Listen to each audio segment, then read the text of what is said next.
Charge number 1, gross violation of the Constitution or any other law. The particulars of the charge are as follows.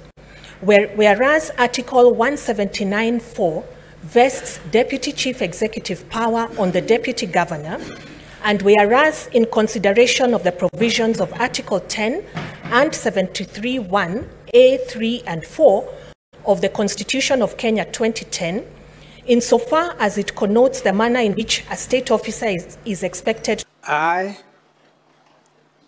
Robert Monda, do solemnly swear that the evidence that I shall give before the Senate in respect of the matters before the Senate shall be the truth, the whole truth, and nothing but the truth. So